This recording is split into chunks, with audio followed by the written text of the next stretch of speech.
नमस्कार। गरीब ब्राह्मण और लुटेरा।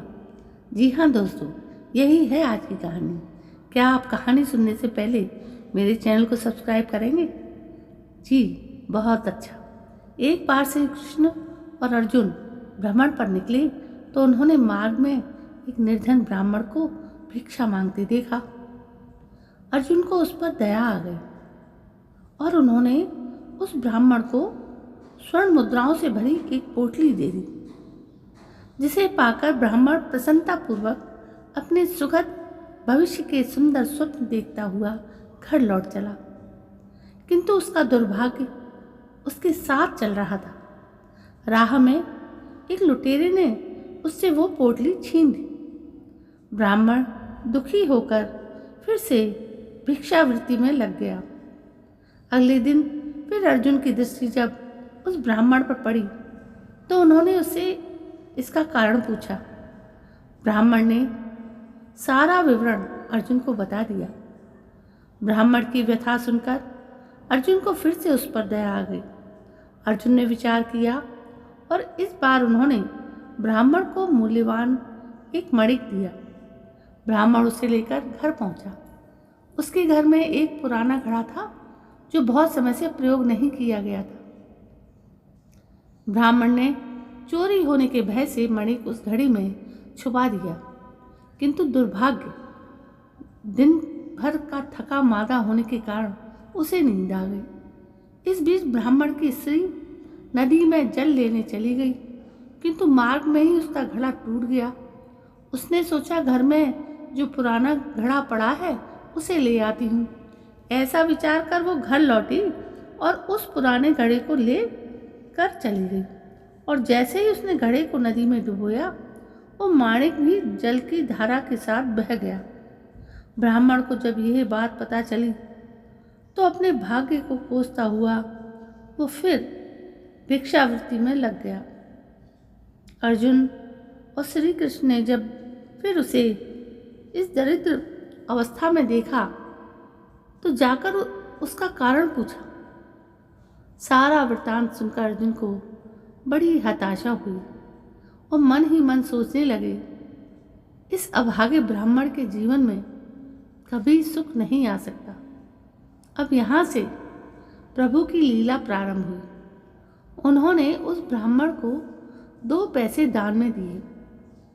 तब अर्जुन ने उनसे पूछा, प्रभु, मेरी दी मुद्राएं और माणिक भी इस अभागे की दरिद्रता नहीं मिटा सके, तो इन 2 पैसों से इसका क्या होगा?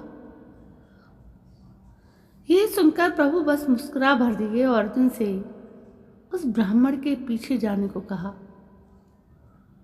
रास्ते में ब्राह्मण सोचता हुआ जा रहा था कि 2 पैसों से तो एक व्यक्ति के लिए भी भोजन नहीं आएगा। प्रभु ने उसे इतना तुच्छ दान क्यों दिया? प्रभु की ये कैसी लीला है? ऐसा विचार करता हुआ वो चला जा रहा था। उसकी दृष्टि एक मछुआरे पर पड़ी। उसने देखा कि मछुआरे के जाल में एक मछली फंसी है और वो छूटने के लिए तड़प रही है। ब्राह्मण को उस मछली पर दया आ गई।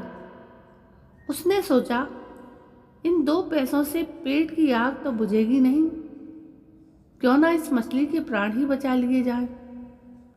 यह सोचकर उसने 2 पैसों में उस मछली का सौदा कर लिया और मछली को अपने कमंडल में डाल दिया। कमंडल में जल भरा और मछली को नदी में छोड़ने चल पड़ा। तभी मछली के मुख से कुछ निकला। उस निर्धन ब्राह्मण ने देखा वो वही मणिक था जो उसने घड़े में छुपाया था। ब्राह्मण प्रसन्नता के मारे चिल्लाने लगा, मिल गया, मिल गया। तभी भाग्यवश वो लुटेरा भी वहां से गुजर रहा था जिसने ब्राह्मण की मुद्राएं लूटी थी। उसने ब्राह्मण को चिल्लाते हुए सुना, मिल गया, मिल गया। लुटेरा भयभीत हो गया। उसने सोचा कि ब्राह्मण उसे पहचान गया है और इसलिए चिल्ला रहा है। अब जाकर दरबार में उसकी शिकायत करेगा। इससे डरकर वो ब्राह्मण से रोते हुए क्षमा मांगने लगा और उससे लूटी हुई सारी मुद्राएं भी उसे वापस कर दूं। यह देखकर अर्जुन प्रभु के आगे नतमस्तक हुए बिना नहीं रह सके। अर्जुन बोले, प्रभु, ये कैसी लीला है? जो कार्य थैली भर स्वर्ण मुद्राएं और मूल्यवान माणिक नहीं कर सका, वो आपके 2 पैसों ने कर दिखाया। श्री कृष्ण ने कहा, अर्जुन, ये हमारी सोच का अंतर है। जब तुमने उस निर्धन को थैली भर स्वर्ण मुद्राएं और मूल्यवान माणिक दिया, तब उसने मात्र अपने सुख के विषय में सोचा, किंतु जब मैंने उसको 2 पैसे दिए, तब उसने दूसरे के दुख के विषय में सोचा।